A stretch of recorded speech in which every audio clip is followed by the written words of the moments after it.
Olha só, até a pessoa mais inteligente da história não resistiu à loucura da Bolsa. Eu não preciso explicar quem foi o físico Isaac Newton. Você só precisa saber que ele foi a pessoa que mais contribuiu com a ciência na história.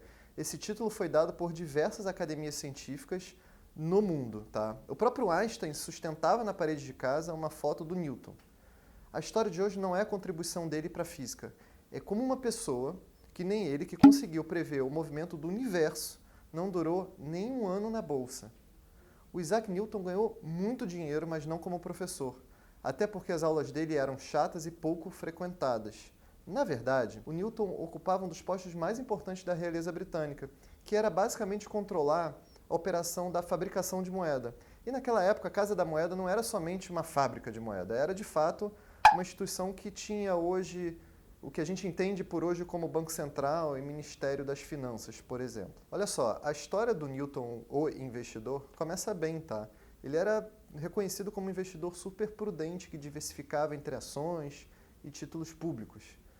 O Newton também foi um dos primeiros a prever um negócio gigante, que foi a Companhia dos Mares do Sul, uma empresa privada de comércio marítimo.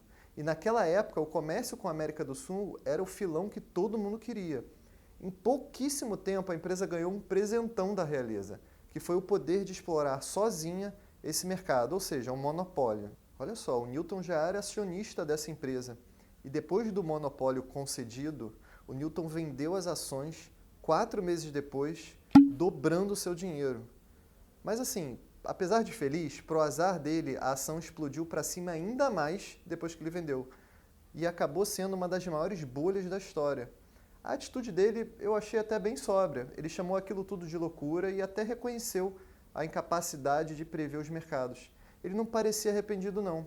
Ele diz até a seguinte frase: eu consegui prever o movimento do cosmos, mas não a loucura das pessoas. Ou seja, ele já estava chamando aquilo de loucura. A ação subiu em menos de um ano 350%. Cara, enfim, veio uma guerra e a bolha estourou. A ideia de explorar as terras da América do Sul ficou totalmente em segundo plano. A empresa praticamente quebrou. E olha só, alguns meses depois, quem é que anunciou que havia falido?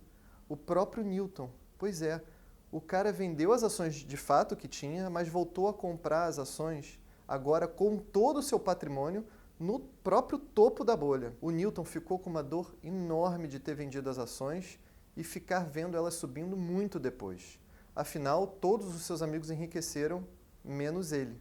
Ele não aguentou ficar de fora da festa. Voltou a recomprar todas as ações, só que agora com todo o seu patrimônio, e quebrou. A história é exatamente idêntica à que eu contei na semana passada, com aquele gestor chamado Stanley Druckenmiller e aquela história da bolha das ações de tecnologia, a bolha.com. Nessa história de hoje, você vê o seguinte: nem o Newton, com toda a sua inteligência e genialidade, escapou de ser uma presa fácil para a loucura dos mercados. Como diz a célebre frase do escritor Mark Twain, a história não se repete, mas ela rima.